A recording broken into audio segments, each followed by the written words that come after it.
Meron na naman bagong epidemya ang kumakalat sa Pilipinas at yun ay walang iba kundi ang content creation o pagiging vlogger sa Facebook.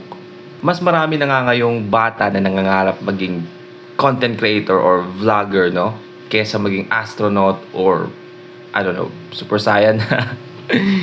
Yung pinagkaiba ng noon sa ngayon. I mean, sino nga naman bang hindi maiinganyo maging vlogger or content creator, no? Sabi nga nila, it's a money glitch. Maka isa ka lang, no? Maka isang video ka lang mag-viral or papatok. I mean, you're all set. And napakaraming vlogger or content creator dito sa Pilipinas, sa Facebook, no? Ang gagawin ng lahat, no? Para mag-viral, no? Para makuha lang yung nag-iisang bagay na yon, no? Na mag-trending. Kaso nga lang, no? Recently, totoo, nagte-trending nga sila, pero medyo sa pangit na bagay, no? So recently, isang content creator sa Facebook ang pumanaw, no? Dahil sa paggawa ng content. Pangalan niya sa Facebook is si Rogelio Estrella Adriano, isang vlogger, no? And kung mapapansin mo sa mga una niyang vlogs, like, you know, mga gawain niya sa bukid nila, yung simpleng pamumuhay. I mean, hindi siya kasing ridiculous ng ibang content creator, no? Na yung mga content na ginagawa nila. Oh, mga bay. Kaon na po ta, mga bay. Di ako gamay nga tinughong. Ako ni timo-timo. Sa kanya kasi parang parang pinapakita lang niya yung simpleng buhay.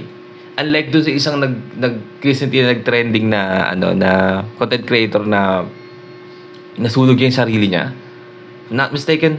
Yun, so yung isang content creator na uminom ng gasolina, tapos yung binuhusan sa sarili niya, tapos inapoy niya yung sarili niya. And, I mean, ano bang ina-expect mo mangyayari? Anong ina-expect mo mangyayari doon? Ha? I mean, hindi ko alam kung anong ina-expect mo mangyayari doon. Ina-expect ko ba magiging okay lang lahat after nun? Sensya na. Hindi ako tumawa sa bagay na kasi naaalungkot yung nangyari. Pero, hindi ko lang kasi alam kung paano yung thought process, no? Bago niya gawin yung content. Like, akala ba niya after niyang ibuhos yung gasolina or inumin yung gasolina at apoy yung sarili niya, parang wala. Parang kagat lang ng langgam. Ganun ba? Oh, di ana, Sir Romel. Wala na yung hamon mo sa ako, ah. Oh, wala na ako na itong magawa mga bay. Kay sabi ni Sir Romel, tunlon ko daw yung mga bukog mga bay kay magpadala siya sa akin ng 20K. Sana legit to si Sir Romel. Ang kaso nga lang, hindi, no? So, after nga niya gawin tong, hindi natin tatapusin yung video, no? Alam niyo naman siguro yung nangyari. Pero after nga nang nangyaring to, no? Kinain niya yung buong manok, kasama yung buto. So, yun yung challenge. And, after a few days, like 1 to 2 days, wala silang narinig doon sa comment na kainin niya yung buto, no? Kainin niya yung kasama yung buto, bigyan ng 20K. Pero ang kumatok sa kanya o nag-reach out sa kanya, sakit ng tiyan. So, dinala nga siya sa ospital and nalaman doon na may mga parang bumarang buto sa bituka niya, which is, again, dahil doon sa kinain niya aso nga, di ba? Aso nga nahihirapang kainin yung buto. Diba? Tao pa kaya. Nakakalungkot lang, no? Kasi karamihan ng mga content ni Sir Rogelio genuine, no?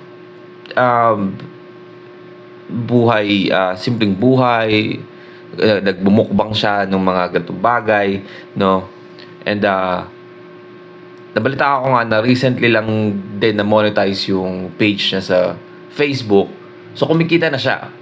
Nag-umpisa na siyang kumita. Pero of course, sobrang nakakainganyo nga naman yung 20K para sa isang video, and I assume siguro inisip niya na wala naman sigurong masamang mangyayari sa kanya. Meron o walang ibigay sa kanyang 20K, siguro wala namang mangyayaring masama sa kanya sa pagkain ng manok and buto. Pero ayun nga. So condolence sa lahat ng mga naiwan ni Sir Rogelio, no? And sana maging aral na rin to sa karamihan ng content creator na galabasan ngayon. Kasi maliban sa dalawang nabanggit natin ngayon, sobrang dami pa, no? Meron pa akong isang napanood na kung ano-ano yung binubuhat niya, like sobrang dami. Nakalimutan ko na yung ano niya eh. Nakalimutan ko na yung Facebook page, yung pangalan eh. Pero yun na nga, may mga challenge na gagawin niyang ganito, gagawin niyang ganyan. Minsan parang nakakahiya na or nagbumukha na sila nakakahiya. Ginagawa nila para sa challenge and para sa maging trending or viral, na makuha nila yung hashtag trending na yan. Again, totoo nga naman, one time lang, no, na bumingo ka, men, magbabago yung buhay mo, pero dalawang side kasi yan. Pwedeng magbabago yung buhay mo o pwedeng mawawalang alam buhay. Yeah, gusto ko lang pag-usapan nyo, no? Kasi I feel like sobrang dami ng content creator ngayon na ganito yung ginagawa sa Facebook. And I feel like I don't know. Actually, I don't know. Kung sino yung mga nag-enjoy sa ganitong klase ng content, no? Hindi, ako kasi siguro iba-iba tayo ng klase ng gustong content, naiintindihan ko. Pero, ako kasi hindi ko na-enjoy yung ganito. No? Parang hindi ko siya nakikita as entertaining sa aking mata. Medyo, cringe pa nga ako, totoo lang, no? Na ginagawa nila yung sarili nila. Pero yeah, I mean, comment down below kung anong tingin nyo. But yeah.